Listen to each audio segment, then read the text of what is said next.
Ano ka ba, Leah? Hospital to, tsismis ang national sport dito. Hayaan mo sila. Hindi ko kaya, Maya. Pinaghirapan ko to, gusto kong makilala dahil sa galing ko, hindi dahil sa kung sino ang kinakabit sa akin. Tinitigan siya ni Maya ng seryoso. Kung ganoon, mag-iingat ka. Lalo na kay Ethy Bea. At lalo na kay Ricardo Villena. Huminto si Maya sandali, tila pinipili ang kanyang mga salita. Sa mundong ito, walang libreng pabor, Leah. Lalo na galing sa isang taong kasing yaman at kasing kapangyarihan niya. Laging may kapalit yan. Ang mga salita ni Maya ay tumama sa kanya. Iyon mismo ang kinatatakutan niya. Ang araw ay nagpatuloy na may kasamang tensyon. Pinatawag siya ni E.C. Bea sa opisina nito. Ang ngiti ni E.C. Bea ay kasing tamis ng lason. Reyes, dahil sa ipinakita mong galing kahapon, mayroon akong isang espesyal na kaso para sa iyo, sabi nito, iniabot ang isang folder. Charity case. Isang matandang lalaki na may malubhang aortic stenosis. Kailangan niya ng TAVR procedure, pero wala siyang pambayad. Binuksan ni Leah ang folder. Ang kaso ay komplikado. At ang TAVR, o transcatheter aortic valve replacement, ay isa sa mga pinakamahal na procedure sa ospital. Ma'am, paano po natin gagawin ito kung? That's the challenge, doctor, putol ni ECB. Tingnan natin kung hanggang saan ang galing mo. I'm sure you'll find a way. Naintindihan ni Leah. Isa itong patibong. Kung mabigo siya, ipapamukha sa kanya na ang swerte niya kahapon ay isang beses lang. Kung magtagumpay siya, paano? Saan siya kukuha ng pondo? Ang tanging paraan ay ang humingi ng tulong at alam na alam ni Leah kung sino ang nasa isip ni Ethy Bea. Pero hindi siya magpapatalo. Buong araw siyang naghanap ng paraan. Kinausap niya ang social services, tumawag sa mga foundation, pero lahat sila ay walang sapat na pondo para sa ganito kamahal na operasyon. Ang huling pag-asa niya ay ang humiling ng isang special medical device na mas mura, pero kailangan pa rin ang approval mula sa supply department. Hinarap niya ang manager ng departamento, isang masungit na lalaki na halatang ayaw maabala. Hindi pwede, doktor, sabi nito nang hindi man lang tinitingnan ang request form niya. Masyadong mahal. Ang budget para sa charity cases ay naubos na noong nakaraang buwan pa. Sir, pero kailangan po ng pasyente. Mamamatay po siya kung hindi. Wala akong magagawa. Yan ang rules. Napakuyom si Leah ng kanyang kamao sa ilalim ng kanyang puting coat. Pakiramdam niya ay sasabog na siya sa frustration. Ito na ba iyon? Dito na ba magtatapos ang lahat? Bigong bumalik si Leah sa nurses station, handa nang aminin ang kanyang pagkatalo kay Ethy Bea. Ngunit wala pang 10 minuto, nakita niyang nagmamadaling lumalapit sa kanya ang supply manager na kausap niya kanina, hingal na hingal at namumutla. Reyes, tawag nito. Yung request niyo po aprobado na. Ipe-prepare na namin ngayon din ni. Nagtaka si Leah. Ano? Paanong?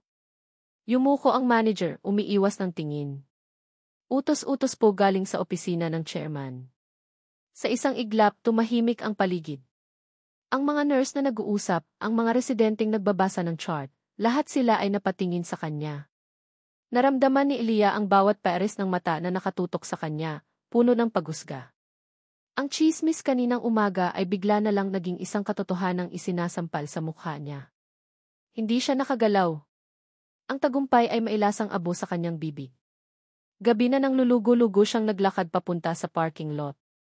Ang tanging gusto niya ay makalimot. Ngunit tila ayaw pa siyang tigilan ng tadhana. Sa tabi ng kanyang luma at maliit na kotse, nakatayo ang isang figura na hindi niya maaaring pagkamalan. Nakasandal si Ricardo Villena sa kanyang mamahaling itim na sasakyan, ang mga braso ay nakakrus sa dibdib, matyagang naghihintay. Napatigil si Leah. Gusto niyang tumakbo, pero ang kanyang mga paa ay tila nakapako sa semento. Lumapit ito sa kanya. Sa ilalim ng mapusyaw na ilaw ng parking lot, nakita niya ang isang bagay sa mga mata nito na hindi niya nakita kanina, isang bakas ng pag-aalala. Magandang gabi, J.K. Reyes, sabi nito, ang boses ay mas malumanay kaysa dati. Hindi sumagot si Leah.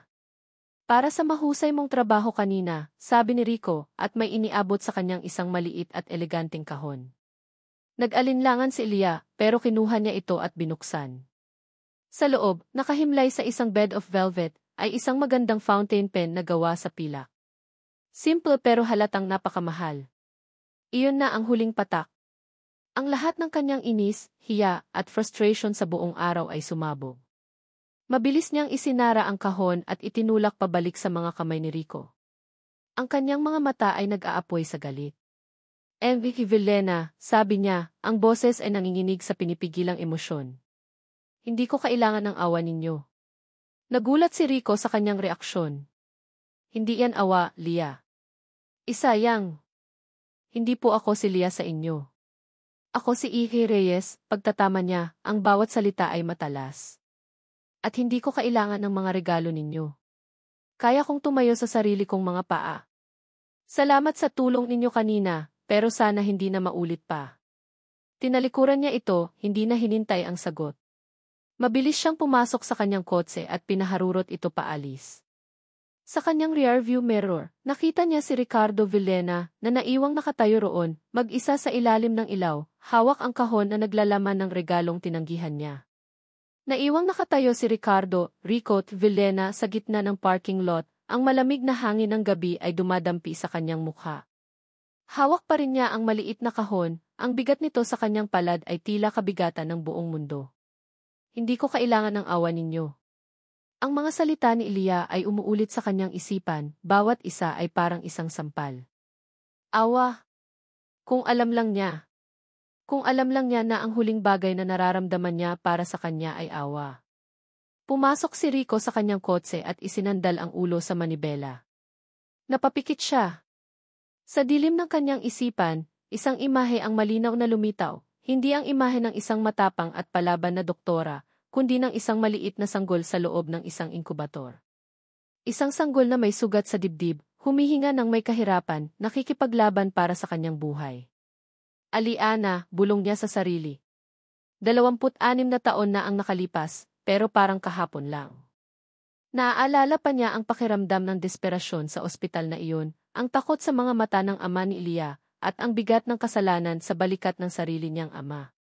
Ito na ang parusa natin, anak, sabi ng kanyang ama noon. At tungkulin nating siguruhin na ang batang ito ay mabubuhay. Simula noon, naging anino siya sa buhay ni Ilya. Pinanood niya itong lumaki mula sa malayo. Ang bawat tagumpay sa eskwela, ang pagtatapos sa kolehiyo, ang pagpasok sa med school, alam niya ang lahat ng iyon. Ang bawat pagsubok na dinaanan nito, siniguro niyang may mga hindi nakikitang kamay na aalalay dito. Hindi ito awa. Ito ay isang panata. Isang responsibilidad. Ngunit habang tumatagal, ang responsibilidad ay dahan-dahang nag-iba ng anyo. Ang paghanga sa katatagan ng dalaga ay naging isang bagay na mas malalim. Ang pagnanais na protektahan siya ay naging isang pagnanais na makilala siya, na marinig ang kanyang tawa, na makita ang ngiti sa kanyang mga labi na hindi dulot ng materyal na bagay. Ngayon, ang dalagang pinanood niya mula sa malayo ay nasa harap na niya, at kinamumuhian siya nito. Kinamumuhian siya nito para sa mismong mga bagay na ginawa niya para dito. Bumukas ang pinto ng kanyang opisina. Pumasok ang kanyang matagal ng assistant. Sir, narito na po ang listahan ng mga bisita para sa annual charity ball sa Sabado. Cancelled the attendance, walang ganang sabi ni Rico. Wala siyang panahon para sa mga peking ngiti at walang katuturang pag-uusap. Pero, sir, confirmation po galing sa Dean's office. Lahat po ng interns, kasama si Ike Reyes, ay required attend. Biglang nagbago ang isip ni Rico. Itinaas niya ang kanyang ulo. Okay. I'll be there. Ang SK Judas Annual Charity Ball ay isang dagat ng karangyaan. Nagniningning na mga alahas, umaagos na tsampag, at mga usapang puno ng kaplastikan. Kinamumuhian ni Rico ang gabing ito taon-taon. Ngunit ngayong gabi, mayroon siyang iisang dahilan para manatili. At naroon siya. Sa kabilang dulo ng ballroom. Nakatayo si Aliana Reyes malapit sa isang haligi, suot ang isang simpleng itim na bestida. Hindi ito kumikinang tulad ng mga damit ng ibang babae, ngunit sa paningin ni Rico, siya ang pinakamaliwanag na bituin sa silid. May hawak siyang baso ng wine, pero halatang hindi niya ito iniinom. Ang kanyang mga mata ay palipat-lipat, tila naghahanap ng mapagtataguan. Mukha siyang hindi komportable, isang isdang nayahon mula sa tubig. Alam niyang kailangan niyang lumayo. Pero ang kanyang mga paa ay may sariling isip. Dahan-dahan siyang lumapit. Bawat hakbang ay nagpapakabog sa kanyang dibdib. Nang makita siya ni Leia na palapit, nanlaki ang mga mata nito. Akma itong aalis, pero huli na. Reyes, bati niya. Vilena, formal na sagot nito, hindi makatingin ng diretso sa kanya. Hindi kayata nag-i-enjoy, sabi ni Rico. Isang sarkastikong ngiti ang sumilay sa labi ni Leia. Hindi po ito ang mundo ko. Hindi rin ito ang mundo ko, pag-amin ni Rico na ikinagulat ni Leia. Kasabay noon, tumugtog ang isang mabagal na kanta. Nakita ni Rico ang kanyang pagkakataon. Inilahad niya ang kanyang kamay. Isang sayaw lang, alok niya. Walang kahulugan. Walang pabor. Sayaw lang. Nag-alinlangan si Leia. Tumingin ito sa kanyang kamay, pagkatapos ay sa mga mata niya. Sa isang iglap, nakita ni Rico ang pagod sa likod ng pagmamatigas nito.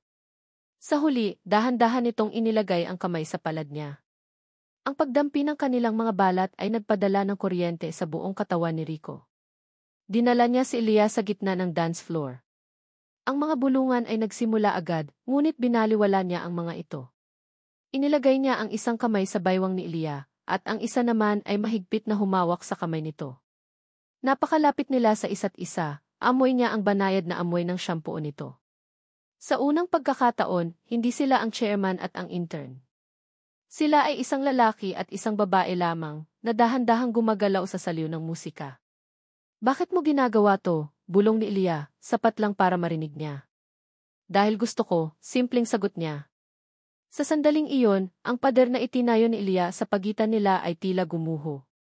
Naramdaman ni Rico ang bahagyang pag-relax ng katawan nito sa kanyang mga braso. Itinungo nito ang ulo at sa unang pagkakataon, naramdaman niya ang tiwala nito. Ang sandaling iyon ay mas mahalaga pa kaysa sa lahat ng yaman niya. Ngunit ang mga perpektong sandali ay hindi nagtatagal. Rico, darling, isang pamilyar na boses ang pumutol sa kanilang mundo. Dumating si Beatrice Sandoval, nakangiti ng matamis, ngunit may apoy ng selos sa kanyang mga mata. Sorry to interrupt, pero mayroon lang akong kailangang i-discuss sa iyo about the new surgical wing. It's very important. Bumitaw si Bea sa braso ni Rico at hinila ito palayo, na para bang pag-aari niya ito. Naiwan si Leia na nakatayo, mag-isa sa gitna ng dance floor. Ang mahika ng sandali ay biglang naglaho, napalitan ng pamilyar na kahihiyan. Para siyang isang batang pinangakuan ng candy tapos biglang binawi. Napanood ni Rico ang pagtalikod ni Leia at ang mabilis nitong paglakad papalayo. Gusto niya itong habulin pero alam niyang lalo lang niyang papalalain ang sitwasyon. Beatrice, that was uncalled for, mariing sabi niya kay Bea nang sila ay makalayo. Oh, come on, Rico. I was saving you. Halata namang ahasin ka na ng intern na yan, sagot nito. Hindi na niya pinansin ang sinabi ni Bea. Mabilis niyang hinanap si Leia. Nakita niya itong lumabas sa isang pinto papunta sa balkonahe. Sinundan niya ito. Nakita niya si Leia na nakasandal sa rehas, nakatingin sa mga ilaw ng syudad sa malayo. Ang hangin ay nililipad ang ilang hibla ng buhok nito. Leia, tawag niya. Humarap ito, baka sa mukha ang pinaghalong sakit at galit. Ano na naman, Vilena? Hindi pa po ba sapat ang kahihiyan na ibinigay niyo sa akin sa loob? Hindi ko iyon sinasadya, sabi niya. Leia, ako di. Naputol ang sasabihin niya. Paano niya sisimulan? Saan? Ano ba talaga ang gusto niyo sa akin, Vilena? Tanong ni Leia, ang boses ay nanginginig. Bakit ako? Bakit niyo ako ginugulo? Tinitigan siya ni Rico, ang puso niya ay puno ng mga salitang hindi niya masabi. Ang lahat ng mga kasinungalingan at mga lihim ay bumabara sa kanyang lalamunan. Kaya't pinili niya ang isang piraso ng katotohanan, isang katotohanang alam niyang lalo lang magpapagulo sa isip nito, pero kailangan niyang sabihin. Dahil may utang ako sa'yo, sabi niya, ang boses ay halos pabulong. Napakunot ang noo ni Leia. Utang? Anong? May utang ako sa'yo, pag-ulit niya, mas may diin. Utang ko sa'yo ang buong buhay mo. Utang ko sa'yo ang buong buhay mo. Ang mga salitang iyon ay umalinggaw sa isipan ni Ilya habang nagmamaneho siya pauwi mula sa party. Para itong isang bugtong na walang kasagutan, isang susi na hindi niya alam kung anong pinto ang bubuksan. Anong ibig sabihin ni Ricardo Villena? Anong utang? Kinabukasan, linggo. Walang pasok. Ngunit sa halip na magpahinga, lalo lang siyang hindi mapakali. Ang mukha ni Rico, ang bigat sa kanyang mga mata nang sabihin niya ang mga salitang iyon, hindi iyon biro. Mayroon itong kahulugan. Isang kahulugan na kailangan niyang malaman. Nagdesisyon siya. Hindi na niya kayang maghintay at mag-isip. Kailangan niya ng mga sagot. At mayroon lang siyang isang lugar na alam niyang maaaring may sagot, ang bahay ng kanyang tita Elena, ang kapatid ng kanyang namayapang ama, sa kanilang probinsya sa Laguna. Ilang oras din ang biyahe. Habang tinatahak niya ang daan palabas ng Maynila, pakiramdam niya ay bumabalik siya sa nakaraan. Ang bawat puno, bawat lumang bahay na nadadaanan niya ay nagpapaalala sa kanya ng isang buhay na matagal na niyang tinalikuran, isang buhay ng hirap, ng pagtitiis, at ng isang ama na ginawa ang lahat para sa kanya. Naabutan niya ang kanyang tita Elena na nagdidilig ng mga halaman sa hardin. Nang makita siya nito, isang malawak na ngiti ang sumilay sa kulubot nitong mukha. Leah, hiya. Anong ginagawa mo rito? Hindi ka man lang nagsabi na darating ka, bati nito, sabay yakap sa kanya ng mahigpit. Surprise po, tita, sagot ni Ilya, sinusubukang umiti. Sa loob ng maliit ngunit maaliwalas na bahay, habang naghahain ng merienda ang kanyang tita, sinimulan ni Ilya ang kanyang pagsisiyasat. Tita, may itatanong po sana ako. Tungkol po noong pinanganak ako, simula niya. Natigilan ang kanyang tita. Ibinalik nito ang pitsel ng juice sa lamesa. Bakit mo naman naitanong yan, anak? Kailangan ko lang pong malaman. Naaalala niyo pa po ba kung ano nang nangyari? Ang sabi po ni Papa, mahina raw po ang puso ko. Umupo ang tita Elena sa tapat niya, isang ulap ng nakaraan ang dumaan sa mga mata nito. Naku, naman! Hindi ko malilimutan ang araw na yon. Ang papa mo, halos mabaliw. Sinabi ng mga doktor na kailangan mo ng operasyon agad-agad, kung hindi, hindi ka raw aabuti ng isang linggo. Nakinig ng mabuti si Ilya, bawat salita ay tumatago sa kanyang puso. Pero ang laking problema natin noon, patuloy ng kanyang tita. Saan tayo kukuha ng ganoon kalaking pera? Halos isuko na ng papa mo ang lahat. Gabi-gabi siyang nagdarasal, umiiyak. At pagkatapos isang araw, dumating ang isang himala. Himala, ulit ni Ilya. Isang himala. Bigla na lang, sinabi ng ospital na may isang anonymous donor na nagbayad ng lahat. Lahat-lahat, Lia. Ang operasyon mo, ang mga gamot, ang private room. Hindi namin alam kung sino o bakit. Ang sabi lang ng papa mo, hulog daw ng langit ang taong iyon. Naramdaman ni Ilya ang pagtibok ng kanyang puso. Anonymous donor. Isang taong mayaman. Ang mga piraso ng puzzle ay unti-unting nabubuo sa kanyang isipan. Tita, na itago niyo pa po ba ang mga lumang gamit ni Papa? Dinala siya ng kanyang tita sa isang maliit na bodega sa likod bahay. Maalikabok at amoy luma ang silid. Sa isang sulok, nakatambak ang ilang mga kahon. Itinuro ng tita niya ang isang bowl na gawa sa kahoy. Diyan niya nilalagay ang mga importanteng papeles. Nagpaalam muna ang kanyang tita para magluto ng hapunan, at naiwan siyang mag-isa kasama ang mga multo ng nakaraan. Dahan-dahan niyang binuksan ang bowl. Sa loob, naroon ang mga lumang litrato, mga sulat at mga dokumento. Kinalkal niya ang mga ito hanggang sa makita niya ang isang malaking brown na envelope. Nanginginig ang mga kamay na binuksan niya ito. Sa loob, naroon ang kanyang lumang medical records mula sa ospital. Naroon ang diagnosis, tetralogy of Fallot, isang seryosong depekto sa puso. At pagkatapos, sa ilalim ng mga medical chart, nakita niya ito. Isang maliit, naninilaw na papel. Isang lumang resibo. Jude's Medical Center official receipt. Nakasaad doon ang isang halaga na halos ikahimatay niya sa laki. Pero hindi iyon ang nakakuha ng kanyang atensyon. Sa ibabang bahagi, sa ilalim ng keypad gift, mayroong dalawang salita na nakasulat sa makinilya. Villena Foundation. Napahawak si Lea sa kanyang dibdib. Humigpit ang kanyang paghinga. Villena. Ricardo Villena. Hindi lang iyon. Mayroon pang isang sobre na nakasiksik sa mga papel. Isang maliit na sympathy card. Kinuha niya ito. Walang pangalan ng nagpadala. Ang tanging nakasulat sa loob ay, "Our deepest condolences. All funeral expenses have been taken care of." Sa ilalim nito, isang maliit na logo na pamilyar na sa kanya ngayon, ang logo ng Villena Foundation. Ang pagtulong niya sa matandang pasyente. Ang pen. Ang pag-aalala. Ang lahat ng atensyon. Ang lahat ng tsismis. Lahat ng ito ay may iisang pinagmulan. Ang buong buhay niya, ang bawat hininga niya, ay isang utang. Hindi na siya nagpaalam ng maayos sa kanyang tita. Sumakay siya agad sa kotse, ang mga lumang dokumento ay nasa passenger seat, isang pisikal na katibayan ng isang katotohanang sumasampal sa kanya. Nagmaneho siya pabalik ng Maynila na parang hinahabol ng demonyo. Ang galit, gulat, at isang emosyon na hindi niya mapangalanan ay naghahalo sa kanyang dibdib. Diretso siya sa F. Judas. Hindi na siya nag-abalang mag-park ng maayos. Tumakbo siya papasok, ang mga papeles ay mahigpit na hawak sa kanyang kamay. Ang mga gwardiya, ang mga nurse, lahat sila ay napapatingin sa kanya, pero wala siyang pakialam. Isang tao lang ang kailangan niyang makita. Hindi na siya kumatok.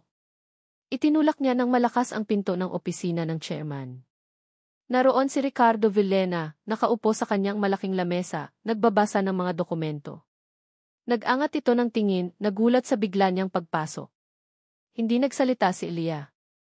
Lumakad siya papalapit, at malakas na ibinagsak ang mga lumang papel sa ibabaw ng makintab na lamesa.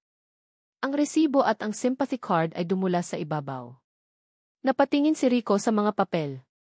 Nakita niya ang paninilaw ng mga ito, ang pangalan ng kanyang pamilya. Nang mag-angat siya ng tingin, nakita niya ang luhang namumuo sa mga mata ni Elia. Ngunit hindi ito luha ng pasasalamat. Ito ay luha ng galit. Ito ba ang dahilan? Tanong ni Elia. Ang boses niya ay basag at puno ng sakit. Lahat ng ito dahil lang sa awa? Dahil isa akong charity case na pinulot ninyo 26 na taon na ang nakalipas. Tumingin sa kanya si Rico, ang kanyang mukha ay isang maskara ng kalungkutan. Hindi awa yan, Lia. Kailanman. Isang mapait na tawa ang kumawala sa lalamunan ni Elia, pinutol ang anumang sasabihin niya. "Huwag niyo akong tawaging Lia," sigaw niya. "Para sa inyo, ako si Iki Reyes. Ang intern na may utang na loob sa inyo." Tinitigan niya ito ng diretso sa mga mata, ang sakit na nararamdaman ay nagiging purong galit. Kaya pala ganito na lang ang tingin niyo sa akin. Isang proyekto. Isang responsibilidad. Sabihin niyo sa akin, Jimmy Villena, humakbang siya papalapit, ang bawat salita ay may bigat ng isang akusasyon. Ito ba ay pagtulong o kasalanan? Ang tanong ay binitiwan niya na parang isang kutsilyo, hindi niya alam na tumama ito sa pinakatatagong sugat sa puso ni Rico. Kasalanan. Ang salitang binitiwan ni Elia ay naiwang nakalutang sa hangi ng marangyang opisina ni Ricardo Villena, matagal pagkatapos niyang umalis. Tila laso nito na unti-unting kumakalat sa bawat sulok ng silid, sa bawat hibla ng kanyang pagkatao. Napaupo siya ng marahan sa kanyang upuan, ang mga mata ay nakatitig sa mga lumang dokumento sa lamesa. Ang resibo ng buhay ni Elia at ang paalala ng kamatayan ng kanyang ina. Magkasama. Magkaugnay. Iyon ang krus na pinapasan niya, na ipinasa sa kanya ng kanyang ama. Hindi niya masisisi si Elia sa galit nito. Sa mata ng dalaga, isa siyang mayabang na bilyonaryo na ginagamit ang pera para kontrolin ang buhay niya. Isang lalaking nagbabantay mula sa kanyang toring-garing, pinapanood ang isang charity case na para bang isang alagang hayop. Ang hindi alam ni Elia, ang toring iyon ay isa ring kulungan. Sinubukan niyang ipaliwanag sa mga sumunod na araw. Hinintay niya ito sa labas ng AC, sa pasilyo, sa ospital. Bawat pagkakataon ay tinangka niyang kausapin ito. "Lia, pakinggan mo muna ako," sabi niya isang hapon nang maabutan niya ito sa halway. Huminto si Lia, ngunit hindi siya tiningnan. Reyes po, mariing pagtatama nito. At wala po tayong dapat pag-usapan, Jimmy Villena, maliban na lang kung tungkol sa trabaho. Hindi ito tungkol sa pera, desperadong sabi ni Rico. Pinapanood kitang lumaki mula sa malayo. Hinangaan ko ang katatagan mo, ang determinasyon mong abutin ang mga pangarap mo ng mag-isa. Sa wakas ay tumingin ito sa kanya, at ang nakita niya sa mga mata nito ay hindi pagkaunawa, kundi mas matinding galit. Pinapanood. So, para sa inyo, isa lang akong palabas? Isang kwento ng isang mahirap na batang nagsusumikap na nakakatuwang panoorin mula sa inyong magandang buhay. Hindi. Hindi sa ganoon. Kung ganoon, hamon nito. Sa tingin niyo ba, ang pera ninyo ay kayang bilhin pati ang utang na loob ko? Ang pasasalamat ko. Vilena, ang utang na loob ay kusang loob na ibinibigay, hindi sinisingil. Tinalikuran na naman siya nito, iniwan siyang muli na walang salita at puno ng sakit. Ang bawat pagtatangka niyang ayusin ang sitwasyon ay lalo lang nitong sinisira. Hindi niya alam kung paano ipapaliwanag ang isang bagay na nakatali sa isang mas malaki at mas madilim na kasinungalingan. Gabi-gabi, umuuwi si Rico sa kanyang malaki at tahimik na mansyon, ang pakiramdam ng kabiguan ay mas mabigat kaysa dati. Paano niya ipapaunawa kay Leah na ang pag-aalaga niya ay hindi obligasyon, kundi isang bagay na naging sentro na ng buhay niya? Sa kanyang desperasyon, gumawa siya ng isang bagay na alam niyang gagawin ng isang taong tulad niya. Isang bagay na alam niyang madali para sa kanya. Gumawa siya ng isang malaking pagkakamali. Isang araw, tinawagan niya ang kanyang financial manager. Alamin mo kung mayroon siyang anumang natitirang utang sa eskwelahan. Student loans, kahit ano. Bayaran mo lahat. Siguruhin mong hindi malalaman na galing sa akin. Sa isip niya, isa itong paraan para alisin ang isang pabigat sa balikat ni Leah. Kung wala na itong utang, marahil ay mararamdaman nitong malaya na ito. Marahil ay titingnan na siya nito, hindi bilang isang pinagkakautangan, kundi bilang isang tao lang. Ngunit ang hindi niya naisip ay ang pag-aari ng isang tao sa kanyang mga problema ay bahagi ng dignidad nito. At ang pag-alis noon ng walang pahintulot ay isang uri ng pagnanakaw. Habang nakatingin siya sa bintana ng kanyang opisina, sa mga ilaw ng syudad sa ibaba, isang alaala ang bumalik sa kanya. 20 taon na ang nakalipas. Nasa tabi siya ng kanyang ama, na noon ay mas malakas pa, ngunit may anino ng kalungkutan sa mga mata na hindi na nawala. Nakatayo sila sa labas ng isang pampublikong paaralan, pinapanood ang isang maliit na batang babae na may dalang mabibigat na libro, ang buhok ay nakatali sa isang simpleng ponytail. Si Elia, 6 na taong gulang. Hindi ko na mababawi ang buhay na kinuha ko, anak, sabi ng kanyang ama, ang boses ay basag. Pero may bibigay natin sa batang iyon ang buhay na nararapat sa kanya. Ang pinakamagandang edukasyon, ang pinakamagandang oportunidad. Lahat ng hindi ko na naibigay sa nanay niya. Tumingin ang ama niya sa kanya, ang mga mata ay puno ng pakiusap at bigat ng kasalanan. Ipangako mo sa akin, Rico. Aalagaan mo siya. Hindi bilang isang obligasyon, kundi bilang isang panata. Ito ang magiging kabayaran ng pamilya natin. Iyon ang pangakong binitawan niya. Ngunit ngayon, ang pangakong iyon ay naging isang sumpa na sumisira sa mismong taong dapat niyang protektahan. Makalipas ang ilang araw, ang inaasahan niyang mangyari ay nangyari. Bumukas ng malakas ang pinto ng kanyang opisina. Pumasok si Elia, ang kanyang mukha ay hindi na galit, ito ay isang blangkong ekspresyon ng matinding kahihiyan. Ang kanyang mga mata ay walang buhay. Sa kanyang kamay, may hawak siyang isang tseke. Inilapag niya ito sa lamesa ni Rico. Isang manager's check, nakapangalan sa kanya. Ang halaga ay eksaktong katumbas ng kanyang student loan. Nalaman ko po, sabi ni Leah, ang boses ay kalmado sa isang paraan na mas nakakatakot kaysa sa sigaw. Tumawag po ang unibersidad. Sinabi nila na may isang mabuting Samaritano na nagbayad ng lahat ng utang ko. Isang tawag lang sa accounting department ninyo at nalaman ko kung sino ang nag-utos. Hindi makapagsalita si Rico. Gaano po kababa ang tingin ninyo sa akin, Vilena? Tanong niya, ang bawat salita ay tumatagos. Na sa tingin ninyo, ang dignidad ko ay mabibili ng pera. Na ang kaluluwa ko ay may presyo. Hinawakan niya ang tseke at iniabot ito sa kanya.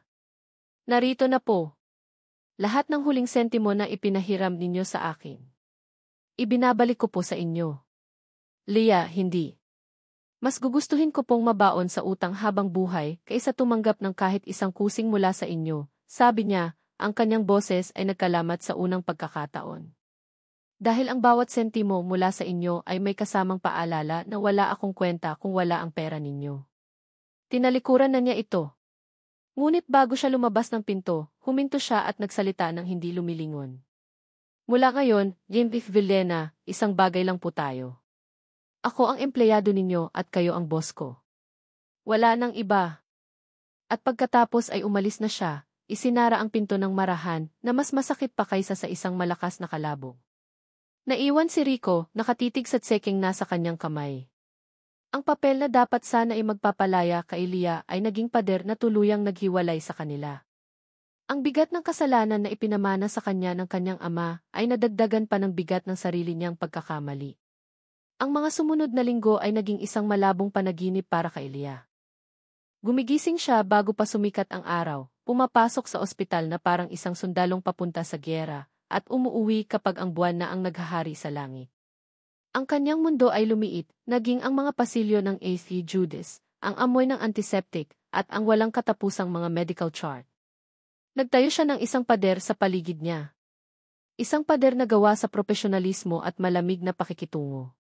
Kapag nakakasalubong niya si Ricardo Villena, yumuyuko siya ng bahagya, bumabati ng tea good morning, sir, o tea good evening, sir, at naglalakad palayo ng mabilis. Hindi niya tinitingnan ang mga mata nito. Ayaw niyang makita kung ano ang naroon. Ngunit ang pader na iyon ay hindi sapat para protektahan siya mula sa isang kaaway na nasa loob mismo ng kanyang kampo. Napansin ni E.C.B. Tri Sandoval ang lamat sa pagitan ng intern at ng chairman. At tulad ng isang pating na nakaamoy ng dugo sa tubig, nagsimula siyang kumilos. Nagsimula ito sa maliliit na bagay. Sa umagang iyon, habang nasa case conference sila, ipinipresenta ni Leah ang isang komplikadong kaso. At ayon po sa SAFE, ang rekomendasyon ko po ay isang beta blocker para makontrol ang kanyang arrhythmia, pagtatapos ni Leah sa kanyang report. Ngumiti si E.C.B. isang ngiting kasing talim ng scalpel. Magaling, Reyes. Ngunit, kung tiningnan mo sanang mabuti ang chart, makikita mo na ang pasyente ay may history ng asthma. Ang pagbigay ng non-selective beta blocker ay maaaring mag-trigger ng isang atake. Isang maliit na detalye, pero isang detalyeng maaaring ikamatay ng pasyente. Tumahimik ang buong silid. Naramdaman ni Leah ang pag-iinit ng kanyang mukha. Tama si E.C.B. Isang maliit na detalye na nakaligtaan niya sa pagod at stress.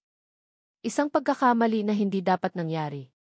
Alam ko na marami kang pinagdadaanan ngayon, Diego Reyes, patuloy ni E.C.B. Ang boses ay puno ng peking pag-unawa. Pero dito sa ospital, ang personal na problema ay iniiwan sa labas. Ang buhay ng pasyente ang nakasalalay. Understood? Yes, ma'am. Understood, sagot ni Leah, ang boses ay halos hindi marinig. Nakayuko siya, nararamdaman ang mga mapanuring mata ng kanyang mga kasamahan. Hindi na siya ang magaling na intern. Isa na siyang pabaya. Hindi doon natapos. Ang bawat kilos ni Leah ay binabantayan. Ang bawat report niya ay sinusuring mabuti. Pakiramdam niya ay naglalakad siya sa isang minahan, nag-iingat sa bawat hakbang. Isang hapon, habang papunta siya sa library para mag-research, napadaan siya sa isang bihirang gamiting lounge. Sa loob, sa likod ng salaming pader, nakita niya si E.C.B. May kausap ito sa telepono, ang boses ay mahina at seryoso. Ang kanyang mukha ay nakakunot sa konsentrasyon, at sa harap niya ay isang laptop na bukas sa isang pahina na hindi maaninag ni Leah. Mayroong isang bagay sa postura ni E.C.B., isang bagay na tila mapanukob at determinado, na nagdulot ng kaba sa dibdib ni Leah. Ano ang ginagawa niya? Sino ang kausap niya? Isang hinala ang nagsimulang mabuo sa isip ni Leah. Ang interes ni E.C.B. sa kanya ay hindi na lang tungkol sa trabaho. Mayroon itong ibang motibo. Kinagabihan, hinarang siya ni E.C.B. malapit sa nurses station. Sa pagkakataong ito, ang ngiti nito ay puno ng pag-aalala, isang pag-aalala na mas nakakatakot kaysa sa galit nito. Leah, sabi nito, ginamit ang kanyang unang pangalan sa unang pagkakataon. Pwede ba tayong mag-usap sandali? Tungkol po saan, Diego Sandoval, tanong ni Leah, nananatiling formal. Nag-aalala lang ako sa'yo, Hija, sabi ni AC Bea, ang boses ay malambing na parang seda. Kitang-kita ko ang pagod sa mga mata mo. Ang nangyari sa pagitan ninyo ni Chairman Villena, kumalat na sa buong ospital. Kawawa ka naman. To be the subject of his intense attention. Siguradong mahirap yan para sa'yo. Ipinapakita ni AC Bea ang sarili bilang isang kaalyado, isang nakatatandang kapatid na handang makinig.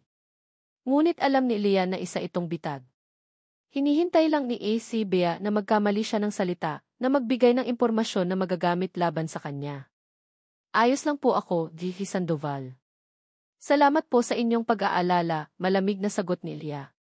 Kung wala na po kayong ibang sasabihin, kailangan ko na pong umuwi. Tinalikuran niya ito, iniwan si AC Bea na may bahagyang pagkainis sa mukha dahil sa pagkabigo nitong sirain ang kanyang depensa. Pagod na dumating si Leah sa locker room. Gusto na lang niyang magbihis at umuwi. Doon, naghihintay sa kanya si Maya, may dalang 2 tasa ng kape. Mukhang kailangan mo to, sabi ni Maya, iniabot ang 1 tasa. Grabe ang araw mo, no?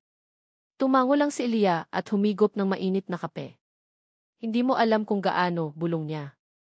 Umupo si Maya sa tabi niya. Leah, kailangan mong mag-ingat. Lalo na kay AC Bea. Alam ko, May. Buong araw niya akong ginigisa. Hindi lang yan, sabi ni Maya, ang kanyang boses ay naging maseryoso. Nakita ko siya kanina sa labas ng ospital. May kausap siyang isang lalaki. Hindi muna pinansin ni Leah. Marahil ay pasyente lang o kasamahan. Pamilyar ang mukha ng lalaki, kaya inisip ko kung saan ko siya nakita, patuloy ni Maya. Tapos naaalala ko na. Si Mang Tony. Yung retiradong pulis na taga-records division sa City Hall dati. Yung palaging tumatambay sa karinderya ni Aling Nena malapit sa amin. Biglang napatingin si Leah kay Maya, ang pagod sa kanyang mga mata ay napalitan ng alarma. Isang retiradong pulis mula sa records division. Pinanood ko sila mula sa malayo, sabi ni Maya, ang boses ay halos pabulong na. May iniaabot si AC Bea na sobre sa kanya. At naririnig ko ang mga salitang aksidente, lumang report at ang apelyido mo. Nabitawan ni Leah ang tasa ng kape. Tumama ito sa sahig at nabasag, ang itim na likido ay kumalat na parang dugo. Tumingin si Maya sa kanya, ang mga mata ay puno ng pag-aalala at takot. Leah, may iniimbestigahan siya. At sigurado ako tungkol ito sa'yo. O sa pamilya mo. Ang mga salita ni Maya ay parang laso na naiwan sa sistema ni Leah. Aksidente. Lumang report. Ang apelyido mo. Sa loob ng ilang araw, ang bawat anino sa pasilyo ay tila si AC Bea. Ang bawat bulungan ay tila tungkol sa madilim na sikreto ng kanyang pamilya. Sinubukan niyang isantabi ang takot at mag-focus sa trabaho, pero para siyang isang taong naglalakad sa manipis na yelo, naghihintay kung kailan ito bibigay. Isang umaga, isang memo ang kumalat sa buong ospital. Lahat ng empleyado ay inaanyayahang dumalo sa isang mahalagang anunsyo mula sa tanggapan ng chairman mamayang 1:00 ng hapon sa main lobby. Hindi ito pinansin ni Leah. Marahil ay tungkol ito sa isang bagong polisiya o kagamitan. Isa lang itong abala sa kanyang trabaho. Ngunit nang dumating ang oras, hinila siya ng kanyang mga kasamahang intern. Halika na, Leah. Baka i-check ang attendance. Walang nagawa si Leah kundi sumama. Ang main lobby ng AC Judas ay hindi na makilala. Mayroong isang maliit na entablado, mga ilaw, at isang kumpol ng mga reporter na may dalang kamera at mikropono. Ang mga doktor, nurse, at staff ay nagtipon-tipon, nagbubulungan kung ano ang mangyayari. Naramdaman ni Leah ang pamilyar na kaba. Ang mga ganitong kaganapan ay laging may kinalaman kay Ricardo Villena. Tumayo siya sa isang sulok sa likuran, umaasang hindi siya mapansin, gusto lang niyang matapos na ito. At pagkatapos ay umakyat si Rico sa entablado. Sa suot niyang itim na suit, mukha siyang mas makapangyarihan at mas gwapo kaysa dati. Mayroon siyang isang ngiti sa kanyang labi, isang ngiting hindi pa nakikita ni Leah dati. Isang ngiti ng purong pagmamalaki at pananabik. Magandang hapon sa inyong lahat, simula niya, ang kanyang malalim na boses ay umalinggaw sa buong lobby. Nagpapasalamat ako sa inyong pagdalo. Ngayon, ipinagmamalaki ng AC Judas ang aming commitment sa excellence. Ngunit ang kahusayan ay hindi lamang nasusukat sa teknolohiya o sa mga gusali. Ito ay nasusukat sa mga tao. Nagpatuloy siya sa pagsasalita tungkol sa pag-aalaga ng talento, sa pagbibigay ng inspirasyon. Si Elia ay halos hindi na nakikinig, naghihintay na lang na matapos ito. Sa bawat henerasyon, mayroong isang taong nangingibabaw. Patuloy ni Rico, ang kanyang mga mata ay tila hinahanap ang isang tao sa gitna ng mga manonood. Isang taong nagpapaalala sa atin kung ano ang kahulugan ng dedikasyon, tapang, at tunay na pagmamahal sa propesyon. Isang taong nagbibigay inspirasyon hindi lamang sa kanyang mga kasamahan, kundi pati na rin sa akin. Huminto siya. Ang buong lobby ay tahimik, naghihintay. Upang parangalan ang ganitong uri ng kahusayan, at upang siguruhin na ang mga susunod na henerasyon ng mga doktor ay magkakaroon ng pinakamagandang pagsasanay, ipinagmamalaki kong ianunsyo ang ating pinakabagong proyekto. Isang proyekto na pinondohan hindi lang ng ospital, kundi ng aking puso. Tumingin siya ng diretso sa direksyon kung nasaan si Elia. At kahit na malayo siya, pakiramdam ni Elia ay para siyang tinutuhog ng titig nito. Mga kaibigan, mga kasama, ipinakikilala ko sa inyo ang magiging bagong sentro ng ating ospital. Ang Aliana Reyes Cardiothoracic Wing. Sa isang iglap, tumigil ang mundo ni Elia. Ang kanyang pangalan. Ang kanyang buong pangalan. Sinabi niya ito sa harap ng lahat. Ang bulungan ay naging isang malakas na ugong. Ang mga ulo ay lumingon, hinahanap kung sino ang babaeng pinangalanan. Naramdaman ni Elia ang pag-akyat ng dugo sa kanyang mukha. Ang hangin ay tila naubos sa kanyang baga. Flash! Flash! Flash! Ang mga kamera ay bumaling sa kanya. Ang mga mikropono ay itinutok sa kanyang direksyon. Ang mga tanong ay nagsimulang umulan. Ikaw ba si Aliana Reyes? Anong relasyon ninyo ni Evelena? Totoo bang ikaw ang bagong inspirasyon niya? Hindi siya makagalaw. Para siyang isang hayop na nasilaw sa liwanag ng isang paparating na sasakyan, naghihintay na masagasaan. Ang ngiti sa mukha ni Rico sa entablado ay hindi na ngiti ng pagmamalaki sa kanyang paningin. Ito ay ngiti ng isang taong bumili ng isang tropeo at ipinangangalandakan ito sa lahat. Hindi awa. Mas malala pa ito. Ginawa siyang pag-aari. Isang bagay ang pumutok sa loob niya. Ang hiya ay naging apoy. Ang sakit ay naging galit. Hindi niya alam kung paano, pero ang kanyang mga paa ay nagsimulang gumalaw. Itinulak niya ang mga taong nakaharang, binaliwala ang mga flash ng kamera, at sinuong ang kaguluhan. Isa lang ang kanyang patutunguhan.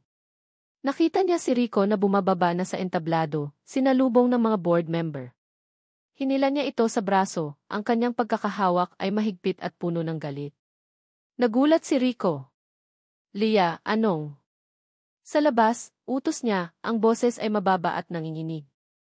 Dinala niya si Rico sa isang fire exit, palayo sa mga mata at tainga ng lahat. Nang maisara ang pinto, binitiwan niya ito na parang napaso. Hinarap niya ito, ang luha ng galit at kahihiyan ay tumutulo na sa kanyang mga pisngi. Anong ginawa mo? Sigaw niya. Anong ginawa di? Naguguluhan si Rico. Ginawa ko to para sa'yo. Para ipakita sa'yo na. Para ipakita ang putol niya. Para ipakita sa buong mundo na pag-aari mo ako. Na isa lang akong laruan na pwede mong pangalanan sa isang building. Sinira mo ako, Rico.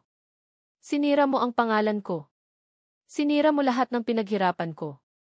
Hindi, Elia, ginawa ko to dahil mahal kita. Mahal, isang mapait at masakit na tawa ang kumawala sa kanya. Hindi yan pagmamahal. Yan ay kayabangan. Ginawa mong katatawanan ang buhay ko. Ginawa mo akong isang puta sa mata ng lahat na kumapit sa isang matandang mayaman para umasenso. Napayuko si Rico, sa wakas ay naunawaan ang bigat ng kanyang pagkakamali. Patawarin mo ako, Lee. Huli na ang lahat, sabi ni Elia, pinunasan ang kanyang mga luha gamit ang likod ng kanyang palad. Tumingin siya kay Rico sa huling pagkakataon, ang kanyang mga mata ay walang laman kundi sakit at pagkasuklam. Tinalikuran niya ito at binuksan ang pinto pabalik sa hallway. Sa kanyang paglabas, sa di kalayuan, nakita niya si Isabea. Nakasandal ito sa pader, ang mga braso ay nakakrus. Nakatingin ito sa kanya, at sa mga labi nito ay may isang maliit, halos hindi makita, ngunit puno ng tagumpay ng ngiti. Alam ni Ilya sa sandaling iyon na tapos na ang laro.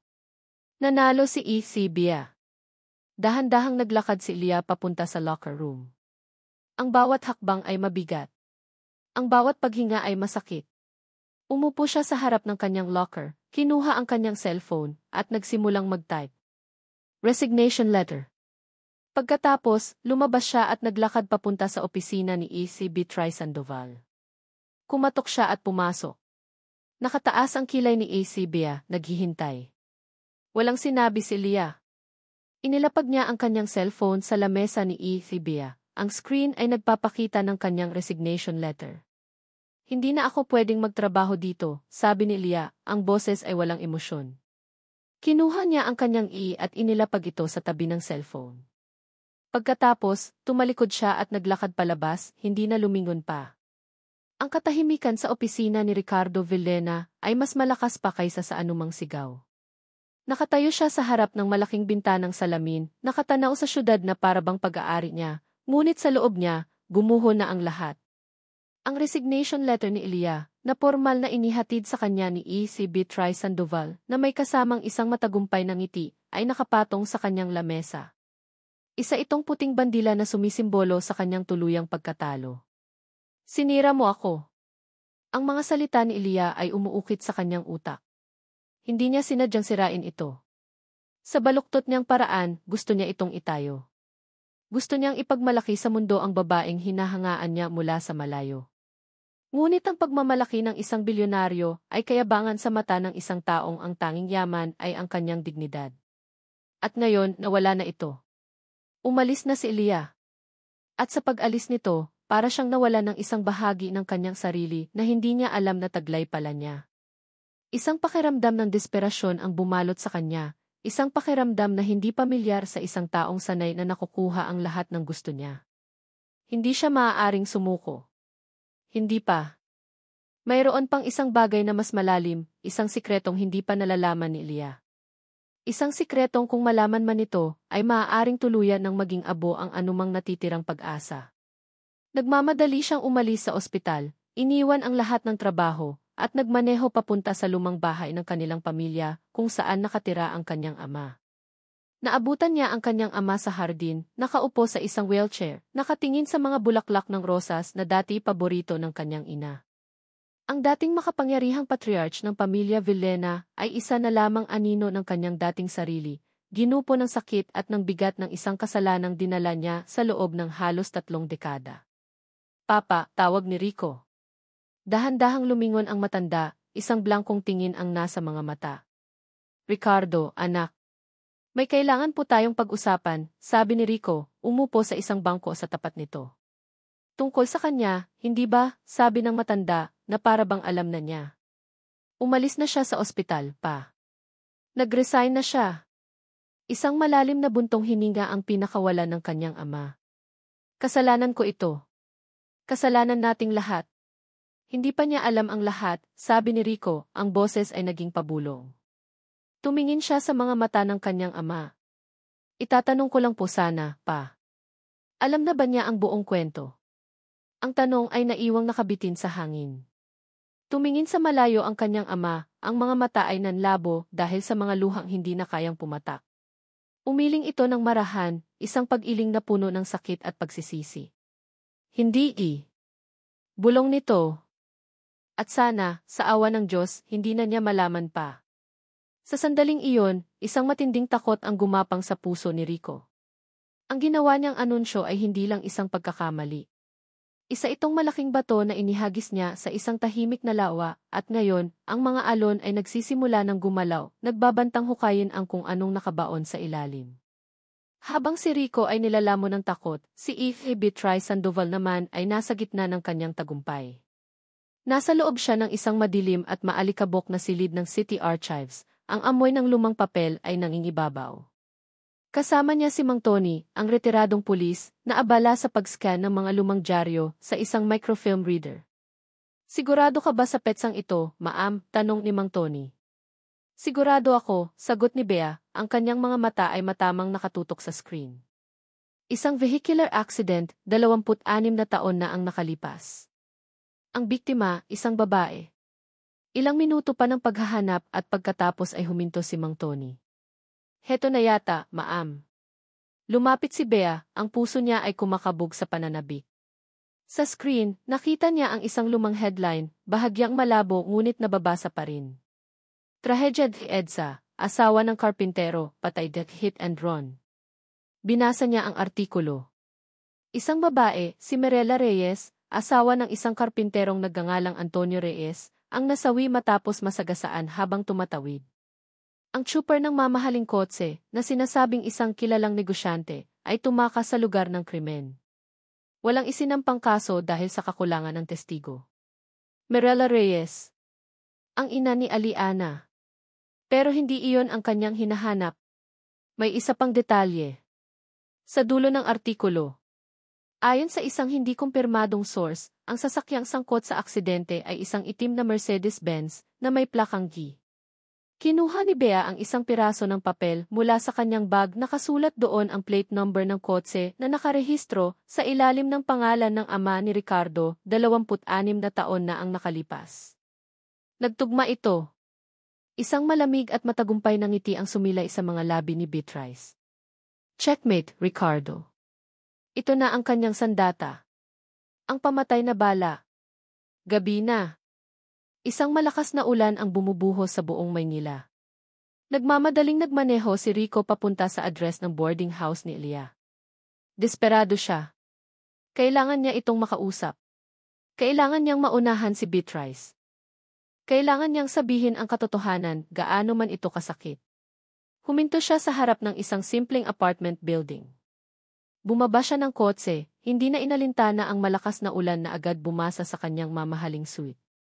Tumakbo siya papunta sa pinto ng kwarto ni Leah at kumatok. Leah! Si Rico too. Mag-usap tayo, please. Walang sagot. Kumatok siya ulit, mas malakas. Leah, alam kong nandyan ka. Buksan mo ang pinto. Pakiusap. Katahimikan. Ang tanging naririnig niya ay ang malakas na patak ng ulan sa bubong at ang mabigat na pagkabog ng sarili niyang dibdib. Isinandal niya ang kanyang noo sa malamig na kahoy ng pinto. Patawarin mo ako. Patawarin mo ako sa lahat. Naiwan siyang nakatayo sa labas, basang-basa, talunan at nag-iisa. Sa loob ng kwarto, nakaupo si Elia sa kanyang kama, nakayakap sa kanyang mga tuhod. Narinig niya ang bawat katok, ang bawat sigaw, ang bawat pakiusap. Ngunit hindi siya kumilos. Ang kanyang puso ay manhid na. Makalipas ang ilang sandali, tumigil din ang pagkatok. Narinig niya ang mga yabag na papalayo. Tahimik na ang lahat maliban sa ulan. Bigla, may narinig siyang isang mahinang tunog. Isang kaluskos mula sa ilalim ng kanyang pinto. Dahan-dahan siyang tumayo at lumapit. Sa sahig, mayroong isang bagay na hindi naroon kanina. Isang malaking brown na sobre, walang anumang sulat o pangalan ng nagpadala. Tanging ang kanyang pangalan lang, Aliana Reyes, ang nakasulat sa labas sa malinis na pagkakatype. Ang brown na sobre sa sahig ay parang isang ahas na gumapang papasok sa kanyang ligtas na lugar. Pinulot ito ni Elia, ang mga daliri ay nanginginig. Mabigat ito. Mayroon itong bigat ng isang bagay na ayaw niyang malaman. Sa isang bahagi ng kanyang isip, may isang boses na sumisigaw na itapon ito, sunugin, huwag buksan. Ngunit ang isa pang bahagi, ang bahaging pagod na sa mga kasinungalingan, ay kailangang malaman ang katotohanan. Umupo siya sa gilid ng kanyang kama at dahan-dahang binuksan ang sobre. Sa loob, mayroong isang folder. At sa loob ng folder, may iisang papel lang. Isang photocopy ng isang lumang pahina ng dyaryo. Napakunot ang noo niya. Ang petsa sa itaas ay pamilyar. Ito ang araw ng pagkamatay ng kanyang ina. Trahedya ni Edsa, asawa ng karpintero, patay hit and run. Ang kanyang mga mata ay mabilis na hinanap ang mga detalye. Nabasa niya ang pangalan ng kanyang ina, si Mirella Reyes. Nabasa niya ang pangalan ng kanyang ama, si Antonio Reyes. Ang puso niya ay nagsimulang kumabog ng mabilis. Aksidente. Hindi komplikasyon sa panganganak. Ang buong buhay niya, ang alam niya ay namatay ang kanyang ina dahil sa panghihina ng katawan matapos siyang isilang. Iyon ang kwentong kinalakhan niya. Ngayon, ang dyaryong ito ay sumisigaw ng ibang katotohanan. Isang katotohanang mas brutal, mas biglaan. Ngunit sino ang nagpadala nito? Ito ba ay isang masamang biro? Isa na namang laro mula sa mga taong gustong guluhin ang isip niya. Habang hawak niya ang papel, ang kanyang isip ay gulong-gulo, biglang may kumatok sa kanyang pinto. Isang mahinang katok. Magalang. Hindi tulad ng desperadong pagkatok ni Rico kanina. Nag-alinlangan siyang buksan ito. Ngunit ang pag-aalinlangan ay napalitan ng pagtataka. Sino ang pupunta sa kanya sa ganitong oras, sa gitna ng malakas na ulan? Dahan-dahan siyang lumapit sa pinto at binuksan ito ng bahagya. Sa labas, nakatayo si E.B. Sandoval, may hawak na payong. Ang kanyang mukha ay puno ng isang malungkot at maawaing ekspresyon. Sandoval, gulat na tanong ni Leah. Anong ginagawa niyo rito? Leah, Hisha, sabi ni E.B. Ang boses ay puno ng peking pag-aalala. Nakita kong umalis si Chairman Villena kanina. Mukha siyang balisa. Nag-aalala ako sa'yo. Pwede ba akong pumasok sandali?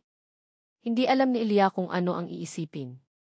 Ngunit bago pa siya makasagot, nakita ni Bea ang hawak niyang papel. Nanlaki ang mga mata nito sa pagkukunwaring gulat. Ano yan? Huwag mong sabihing ipinadala niya sa'yo yan. Itinulak ni Bea ang pinto ng bahagya at pumasok. Kinuha ang papel mula sa kamay ni Leah. Tiningnan niya ito at napailing na parang hindi makapaniwala. Hindi ko akalain na kaya niyang gawin to. Napakawalang puso, bulong ni Bea, sapat lang para marinig ni Leah. Ano po nang ibig niyong sabihin? Tanong ni Leah, ang kanyang isip ay lalong naguguluhan. Sino po nang nagpadala nito? Tumingin si Bea sa kanya, ang mga mata ay puno ng awa. Leah, umupo ka muna. Mayroon kang dapat malaman. Isang bagay na matagal ko nang gustong sabihin sa'yo, pero hindi ko alam kung paano. Umupo sila sa maliit na sofa. Ang hangin ay naging mabigat. Matagal ko nang napapansin ang kakaibang interes ni Chairman Villena sa'yo, simula ni Bea. Noong una, akala ko ay may gusto lang siya sa'yo. Ngunit masyadong matindi. Masyadong obsessive. Kaya nagsimula akong magtanong-tanong. May naramdaman akong mali. Kinuha niya ang kamay ni Leah. Malamig ito. Ang aksidenteng iyan ang hit and run, hindi lang iyan isang simpleng trahedya. Tinitigan niya si Leah ng diretso sa mata. Ang kilalang negosyante na tinutukoy sa dyaryo na nagmamaneho ng mamahaling kotse mayroon lang isang pamilya na ganoon kayaman at kakapangyarihan noong panahong iyon na kayang pagtakpan ang isang krimen na tulad niyan. Huminto siya. Hinahayaan ang mga salita na lumubog sa isipan ni Leah. Ang puso ni Leah ay tila tumigil sa pagtibok. Ang lahat ng hangin ay nawala sa silid. Ang kanyang isip ay nagsimulang ikonekta ang mga piraso ng puzzle na ayaw niyang buuin. Ang Villena Foundation. Ang pagbabayad sa operasyon niya. Ang pagbabayad sa libing ng kanyang ina. Ang biglaang pagtulong. Ang walang katapusang pagbabantay. Ang pag-amin ni Rico na may utang ito sa kanya. Kasalanan. Sino? Bulong ni Leah, kahit alam na niya ang sagot. Ayaw lang niyang marinig. Isang peking luha ang gumilid sa mata ni Bea. Ang ama ni Ricardo Villena, Leah. Si Don Ignacio Villena. Siya ang pumatay sa nanay mo. Sa isang iglap, gumuho ang mundo ni Leah. Hindi, mas malala pa. Ang mundo niya ay hindi lang gumuho. Ito ay sumabog at naging milyon-milyong piraso ng alikabok na hindi na kailanman mabubuo. Ang lahat ng kabaitan, lahat ng tulong, lahat ng atensyon, hindi iyon pagmamahal. Hindi iyon awa. Iyon ay dugo. Iyon ay kabayaran sa isang buhay na kinuha. Ang lalaking nagsimula niyang mahalin. Ang lalaking akala niya ay kanyang bayani. Ang lalaking iyon ay bahagi ng pinakamadilim na bangungot ng kanyang buhay. Ang pamilya nito ang dahilan kung bakit siya lumaking walang ina. Isang tawa ang kumawala sa kanya. Isang tawa na walang saya. Isang tawa na puno ng kabaliwan, ng sakit na hindi na kayang iluha. Kaya pala, sabi niya sa sarili, paulit-ulit. Kaya pala. I'm so sorry, Leah, sabi ni Bea, niyakap siya. Kaya pala siya obsessed sa'yo. Hindi iyon pag-ibig. Iyon ay pagtubo sa kasalanan. Kasabay ng pagyakap sa kanya ni Bea, narinig ni Leah ang isang tunog sa labas. Isang tunog na pamilyar na sa kanya. Ang tunog ng mamahaling sasakyan ni Ricardo Villena, humihinto sa harap ng kanyang apartment. Bumitaw si Elia sa yakap ni Bea. Tumayo siya, ang kanyang mukha ay blanko. Ang kanyang mga mata ay walang buhay. Ang lahat ng emosyon ay nawala, napalitan ng isang malamig at matigas na kawalan. Binuksan niya ang pinto. Doon, sa gitna ng humihinang ulan, nakatayo si Rico. Nakita niya ang pag-asa sa mga mata nito nang bumukas ang pinto. Ngunit ang pag-asang iyon ay agad na namatay nang makita nito ang ekspresyon sa kanyang mukha. Hindi sumigaw si Lia. Hindi siya umiyak. Hindi siya nagwala. Tinitigan niya lang ito, ang kanyang tingin ay tumatagos, malamig na parang yelo. Dahan-dahan niyang itinaas ang kanyang kamay at itinuro ito. At sa isang boses na kasing lamig ng kamatayan, tinanong niya ang tanong na magtatakda ng kanilang katapusan. Ang tatay mo siya ba ang pumatay sa nanay ko? Ang tanong ni Elia ay binitawan na parang isang hatol ng kamatayan. Ang lamig nito ay tumagos sa balat ni Ricardo Villena, mas malamig pa kaysa sa buhos ng ulan. Sa isang iglap, ang lahat ng kanyang pinaghandaang kasinungalingan, ang lahat ng pader na itinayo niya sa loob ng 26 na taon, ay gumuho. Ang kanyang mga mata ay lumihis mula sa mukha ni Elia at napunta sa loob ng kwarto. Doon, sa likod ni Elia, nakita niya ang isang anyo. Si Yves Betray Sandoval. Nakatayo ito na may ekspresyon ng isang nag-aalalang kaibigan, ngunit sa mga mata nito, nakita ni Rico ang isang ningning, ang ningning ng isang mga ngaso na sa wakas ay nasukol na ang kanyang biktima. Naintindihan na niya ang lahat. Hindi ito aksidente. Isa itong plano. Isang perpektong pag-atake na isinagawa ng may kalkuladong kalupitan. Wala nang saysay ang pagtatago. Wala nang saysay ang pagsisinungaling. Ang tanging natitira na lang sa kanya ay ang hubad na katotohanan. Tumingin siyang muli kay Elia, sa mga mata nitong blanko at walang buhay. Huminga siya ng malalim, at mula sa kaibuturan ng kanyang kaluluwa, binitiwan niya ang salitang kinatatakutan niyang sabihin sa buong buhay niya. Isang salita lang, ngunit may bigat ito ng libu-libong kasalanan. Nakita niya ang bahagyang pagyanig sa mga balikat ni Elia, ang tanging senyales na tinamaan ito ng katotohanan. At sa sandaling iyon, ang makapangyarihang si Ricardo Villena, ang lalaking kayang bilhin ang lahat, ay gumawa ng isang bagay na hindi niya pa nagagawa kailanman. Dahan-dahan siyang lumuhod sa basang semento, sa harap ni Elia, sa gitna ng ulan. Hindi niya inalintana ang dumi, ang lamig, ang kahihiyan. Isinuko na niya ang lahat. Ulit niya, ang boses ay basag at puno ng sakit. Ang tatay ko ang may kasalanan sa pagkamatay ng nanay mo. Nakatungo siya, hindi kayang salubungin ang mga mata ni Elia. Hindi niya sinasadya. Isang gabi lasing siya. May problema sa negosyo. Mabilis ang takbo niya. Hindi niya nakita ang nanay mo na tumatawid. Ang bawat salita ay parang bubog na lumalabas sa kanyang bibig. Natakot siya. Duwag ang tatay ko. Tumakas siya. At ginamit niya ang lahat ng pera at kapangyarihan niya para pagtakpan ang krimen. Para walang makaalam. Pero hindi niya matakasan ang sarili niyang konsensya. Araw-araw, gabi-gabi, binabangungot siya. Unti-unti siyang pinapatay ng kasalanan niya. Itinaas niya ang kanyang paningin. Ang luha ay humahalo na sa tubig ulan sa kanyang mukha. Nang malaman niyang buntis ang nanay mo sayo, at nang malaman niyang maisakit ka sa puso, doon niya naisip ang kabayaran. Ang buhay mo para sa buhay na kinuha niya. Ipinangako niya sa sarili niya na gagawin niya ang lahat para mabuhay ka. Iyon ang naging panata niya. Hinawakan niya ang kanyang dibdib. At ipinasa niya sa akin ang panatang iyon. Noong una, kasalanan ang dahilan. Obligasyon. Pero Liadi. Tinitigan niya ito, ang kanyang puso ay hubad na sa harap niya. Habang pinapanood kitang lumalaki, habang nakikita ko kung gaano ka katatag, kung paano mo nilalabanan ang mundo ng mag-isa, ang obligasyon ay naging paghanga. Ang paghanga ay naging pagmamahal. Isang pagmamahal na totoo. Isang pagmamahal na hindi ko na kayang itago. Mahal kita, Lia. At patawarin mo ako, dahil ang pagmamahal na iyon ay isinilang mula sa pinakamalaking trahedya ng buhay mo. Hindi nagsalita si Lia. Ang kanyang mukha ay nanatiling isang maskara. Ang katahimikan niya ay mas masakit pa kaysa sa isang sampal, sa isang sigaw. Pagkatapos ng ilang sandali na parang walang hanggan, dahan-dahan siyang tumalikod. Isinara niya ang pinto ng marahan, iniwan si Rico na nakaluhod, mag-isa sa dilim at sa lamig ng ulan. Makalipas ang 2 araw, nasa opisina si Rico. Nakaupo lang, nakatulala. Ang mundo ay nagpatuloy sa pag-ikot, ngunit ang sa kanya ay huminto na. Tumunog ang kanyang telepono. Ang kanyang assistant. Sir, meron pong emergency meeting ang Ethics Committee. Pinapatawag po si E.A. Sandoval. Walang pakialam si Rico. Ngunit pagkatapos ng 1 oras, isa pang tawag. Galing kay Maya Cruz. Nag-atubili si Rico, ngunit sinagot niya ito. Enrique Villena, sabi ni Maya sa kabilang linya, ang boses ay matatag. Gusto ko lang pong malaman ninyo.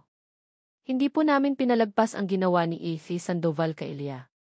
Nalaman ni Rico ang nangyari. Si Maya, kasama ang ilang nurse at intern na nakasaksi sa pang-aapi ni E.C. Bea, ay formal na nagsampa ng reklamo. Iniharap nila ang lahat ng ebidensya, ang testimonya tungkol sa pakikipag-usap ni Bea sa retiradong pulis, ang mga pagkakataong ipinahiya niya si Elia sa harap ng lahat, at ang kahina-hinalang timing ng paglabas ng mga sikreto. Nahuli si E.C. Bea sa sarili niyang bitad. Sa ilalim ng investigasyon, natuklasan ng FE Department ang kanyang mga kahina-hinalang search history. Walang awa siyang sinuspinde ng komite at nahaharap sa posibleng pagtanggal ng kanyang lisensya. Isang maliit na hustisya. Ngunit para kay Rico, wala itong lasa. Ang pagkatalo ni Bea ay hindi nangangahulugan ng kanyang pagkapanalo. Dahil ang premyo ay nawala na. Nang gabing iyon, habang nakaupo siya sa kanyang malaking sala na puno ng katahimikan, isang sobre ang dumating para sa kanya. Galing sa isang courier. Nang buksan niya ito, naramdaman niya ang huling pagtibok ng pag-asa na namatay sa kanyang dibdib. Sa loob, mayroong isang plane ticket. One way. Papuntang Laguna, ang probinsya ni Elia. At sa ilalim nito, isang maliit na piraso ng papel. Nakasulat sa pamilyar na sulat kamay ni Elia. Hindi ito isang liham ng galit. Hindi ito isang liham ng pamamaalam. 3 salita lang. Kailangan ko ng panahon. Napahawak si Rico sa papel, ang kanyang mga daliri ay nanginginig. Hindi ito isang pagtanggi. Ngunit hindi rin ito isang pangako. Ito ay isang paghihintay. At sa unang pagkakataon, naintindihan niya na ang tanging magagawa niya ay ang maghintay, gaano man ito katagal. Ang hangin sa Laguna ay iba. Mas malinis, mas mabango. May amoy ng basang lupa, ng mga bulaklak at ng katahimikan. Ngunit para kay Lia, ang lahat ng ito ay walang kulay, walang lasa. Ilang araw na siyang nasa bahay ng kanyang tita Elena. Ang kanyang tita, sa kanyang walang hanggang karunungan, ay hindi siya kinukulit ng mga tanong. Hinahainan siya nito ng pagkain, kinukumutan sa gabi, at hinahayaan siyang maging isang anino sa sarili nitong bahay. Alam nitong mayroong isang malalim na sugat na kailangan ni Elia na gamutin ng mag-isa. Ang galit na nag-alab sa kanyang dibdib ay unti-unti nang namatay. Ang natira ay isang malawak, malamig na kalungkutan. Isang kawalan na mas masakit pa kaysa sa galit. Gabi-gabi, tinititigan niya ang kisame, inuulit sa kanyang isipan ang lahat ng nangyari. Ang mukha ni Rico na nakaluhod sa ulan. Ang kasalanan. Ang pagmamahal. Ang trahedya. Ang lahat ay magkakaugnay, isang buhol na hindi niya alam kung paano kakalagin. Isang umaga, gumising siya na may isang desisyon. Kailangan niyang harapin ang simula ng lahat. Kailangan niyang kausapin ang taong hindi niya nakausap sa loob ng 26 na taon. Naglakad siya papunta sa maliit na sementeryo sa dulo ng kanilang bayan. Tahimik ang lugar, tanging ang huni ng mga ibon at ang pagaspas ng mga dahon ang maririnig. Hinanap niya ang isang simpleng puntod sa ilalim ng isang puno ng kalatsotsi. Mirella Reyes. 1,968 tandang bawas 1,976. Umupo si Lia sa damuhan sa tabi ng puntod ng kanyang ina. Dahan-dahan niyang hinaplos ang malamig na marmol. Nay, bulong niya, ang kanyang boses ay nanginginig. Pasensya na po kung ngayon lang ulit ako nakadalaw. Huminto siya, pinakikiramdaman ang katahimikan. Nae, ang buong buhay ko po, ang alam ko na matay kayo dahil sa akin. Dahil sa panganganak niyo sa akin. Dinala ko po ang bigat na iyon. Pero hindi pala totoo. Isang butil ng luha ang pumatak mula sa kanyang mata at tumama sa pangalan ng kanyang ina. Isang aksidente daw po. Isang hit and run. At ang taong may gawa noon ang tatay ng lalaking nagligtas sa buhay ko. Ang lalaking minahal ko. Napayo ko siya, ang kanyang mga balikat ay nagsimulang manginig. Ang sakit po, Nay. Ang sakit-sakit. Hindi ko po alam kung ano ang dapat kong maramdaman. Dapat po ba akong magalit? Dapat po ba akong magpasalamat? Paano ko po mamahalin ang isang taong ang pagmamahal ay isinilang mula sa pagkamatay ninyo? Tumingin siya sa langit na para bang doon niya mahahanap ang sagot. Ang sabi niya, mahal niya ako. At sa kabila ng lahat ng sakit, sa kabila ng lahat ng kasinungalingan, naramdaman ko po yun. Naramdaman ko pong totoo. Pero tama po ba yun, Nay? Pwede po bang magkaroon ng kaligayahan na nagmula sa isang napakalaking kasalanan? Katahimikan. Tanging ang hangin lang ang sumagot. Dinala niya ang isang puting bulaklak. Inilapag niya ito sa puntod. Para sa kanyang ina. Ngunit habang nakatingin siya sa iisang bulaklak, isang imahe ang pumasok sa kanyang isipan. Ang imahe ng ama ni Rico, isang matandang lalaki na ginugol ang kalahati ng kanyang buhay na binabangungot ng isang gabing pagkakamali. Isang taong duwag, pero isang taong pinatay din ng sarili niyang konsensya. Hindi niya ito mapapatawad sa ginawa nito. Ngunit sa sandaling iyon, sa harap ng puntod ng kanyang ina, naintindihan niya ang sakit nito. Yumuko si Elia at pumitas ng isa pang bulaklak, isang maliit na ligaw na bulaklak na tumutubo sa damuhan. Inilapag niya ito sa tabi ng puting rosas. Isa para sa nanay niya. At isa para sa kaluluwang nagkasala sa kanya. Isang simbolo hindi ng pagpapatawad, kundi ng pagpapalaya. Pagpapalaya sa sarili niya mula sa bigat ng galit. Tumayo siya. Sa hindi sinasadyang pagkakataon, ang kanyang kamay ay napahawak sa kanyang dibdib, sa lugar kung saan naroon ang kanyang peklat mula sa operasyon. Sa buong buhay niya, itinago niya ang peklat na ito. Isa itong paalala ng kanyang kahinaan, ng kanyang pagiging iba. Ngunit ngayon, habang hinahaplos niya ito, ibang kahulugan ang nabuo sa kanyang isipan. Ang peklat na ito ay hindi simbolo ng kahinaan. Ito ay simbolo ng kanyang buhay. Ito ang katibayan na siya ay lumaban. Ito ang marka ng isang himala na ipinagkaloob sa kanya. At ang himalang iyon, sa isang baluktot at masakit na paraan, ay nakatali sa pangalan ni Ricardo Villena. Ang kanilang mga tadhana ay pinagtagpo ng isang trahedya. Ang pag-ibig nila, kung mayroon man, ay hindi isang ordinaryong kwento. Ito ay isang kwento ng pagtubos, ng sakit, at ng isang koneksyon na mas malalim pa kaysa sa normal na pag-ibigan. Maaari ba niyang talikuran iyon? Sa sandaling iyon, isang kapayapaan ang bumalot sa kanya. Hindi ito kaligayahan. Hindi ito kagalakan. Ito ay pagtanggap. Pagtanggap sa masalimuot at masakit na katotohanan ng kanyang buhay. Alam na niya ang kanyang gagawin.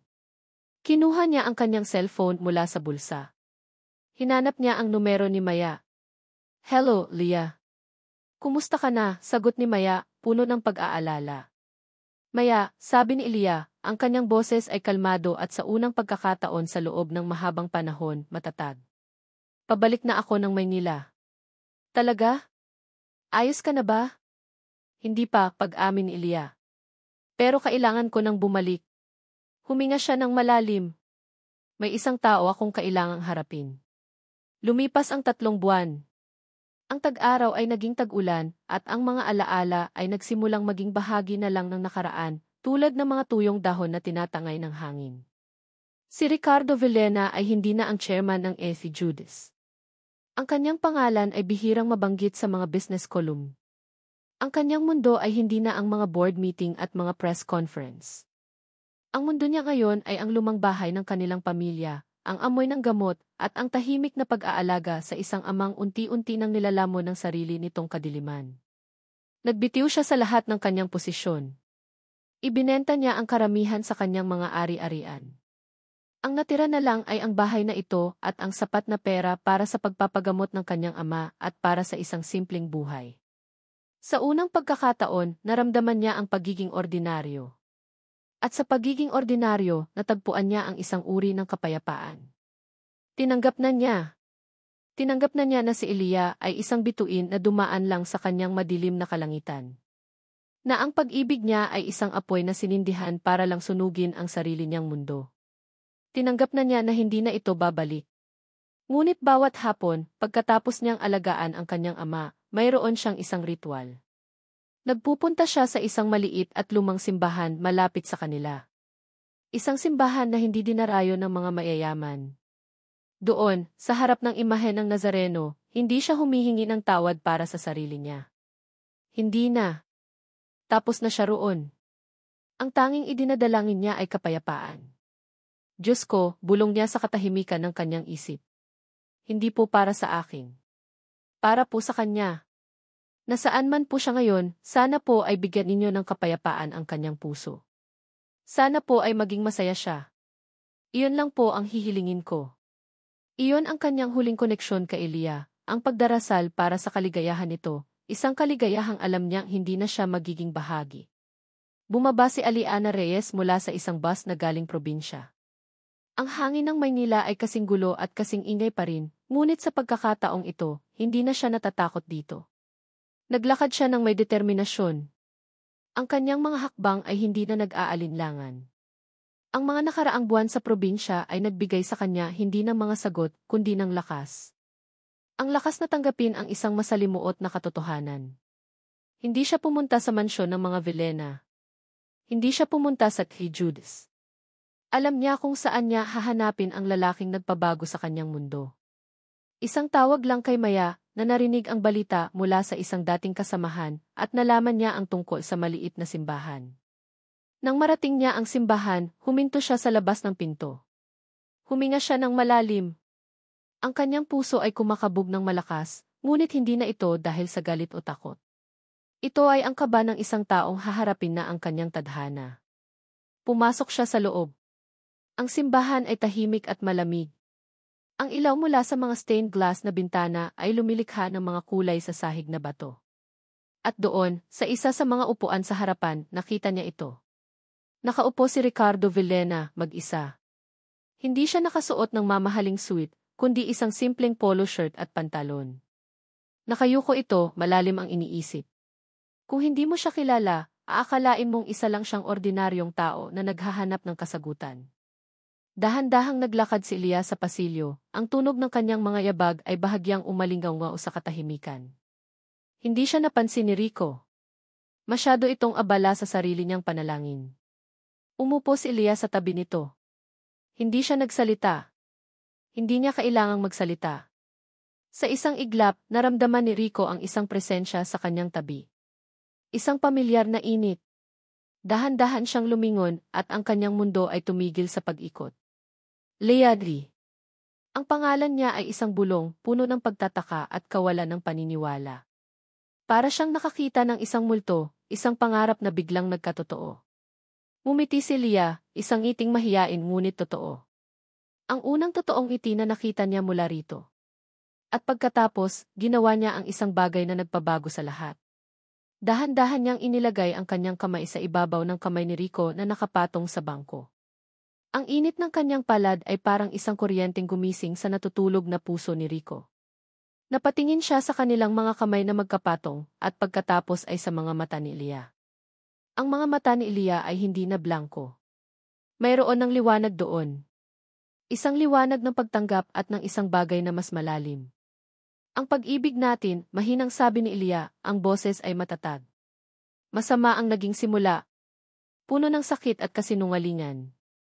Napayuko si Rico, handa nang tanggapin ang huling hatol. Pero, patuloy ni Elia, hinigpitan ang hawak sa kanyang kamay. Pwede nating bigyan ng magandang katapusan. Itinaas niya ang tingin nito, pinilit na salubungin ang kanyang mga mata. Magkasama. Sa huling salitang iyon, isang luhang hindi na napigilan ni Rico ang pumatak. Hindi ito luha ng sakit o pagsisisi. Ito ay luha ng pasasalamat. Ng pag-asa. Tumango siya, hindi makapagsalita. Tumayo sila. Magkahawak kamay silang naglakad palabas ng simbahan. Mula sa kadiliman ng kanilang nakaraan, lumabas sila patungo sa liwanag ng araw. Ang kanilang hinaharap ay hindi malinaw. Ang mga sugat ay naroon pa rin. Ngunit sa unang pagkakataon, haharapin nila ito hindi ng mag-isa, kundi ng magkasama. Ang tunay na pag-ibig ay hindi pala tungkol sa paghahanap. Minsan, ito ay tungkol sa pagbabalik. Isang pagbabalik sa taong laging naririyan para sa'yo, kahit hindi mo pa alam. Isang pagbabalik hindi para burahin ang nakaraan, kundi para buuin ang isang bagong kinabukasan mula sa mga pira-piraso nito. At dito nagwawakas ang masalimuot ngunit puno ng pag-asang kwento ni na Aliana at Ricardo. Mga minamahal kong tagapakinig. Mula sa kaibuturan ng aking puso, maraming salamat. Salamat sa inyong walang sawang pagsubaybay sa bawat kabanata ng kanilang paglalakbay. Isang karangalan ang maging bahagi ng inyong mga hapon, ng inyong mga sandali ng pamamahinga at ng inyong mga gabi. Habang isinusulat ko ang kwento ni na Lia at Rico, hindi ko maiwasang madala sa kanilang mga pighati at tagumpay. Naging isang hamon ang paghabi ng isang pag-ibig na isinilang mula sa isang trahedya, ngunit iyon din ang naging puso ng kwentong ito. Isang paalala na ang buhay ay hindi laging madali o makatarungan, ngunit laging may puwang para sa paghilom. Ipinapaalala nito sa atin na ang tunay na pagpapatawad ay hindi paglimot sa sakit, kundi ang pagpili na huwag nang hayaang ang nakaraan ang magdikta sa ating kinabukasan. At ang pag-ibig, ang tunay na pag-ibig, ay hindi laging perpekto at makulay. Minsan, ito ay ang pagtanggap sa mga peklat, sa mga pagkakamali, at sa paghahanap ng pag-asa sa gitna ng kawalan. Ito ay isang pagbabalik, hindi para ayusin ang nasira, kundi para buuin ang isang bagay na mas matatag mula sa mga pira-piraso nito. Ngayon, nais ko namang marinig ang inyong boses. Ano ang inyong naramdaman? Anong aral ang inyong napulot sa kwento ni na Lia at Rico? Aling bahagi ang pinakatumatak sa inyong puso? Mag-iwan lamang po kayo ng komento sa ibaba. Ang inyong mga salita ang siyang nagbibigay buhay at inspirasyon sa manunulat na tulad ko. Hanggang sa ating muling pagkikita sa susunod na kwento. Ito ang inyong lingkod, ang inyong manunulat na laging nagpapasalamat.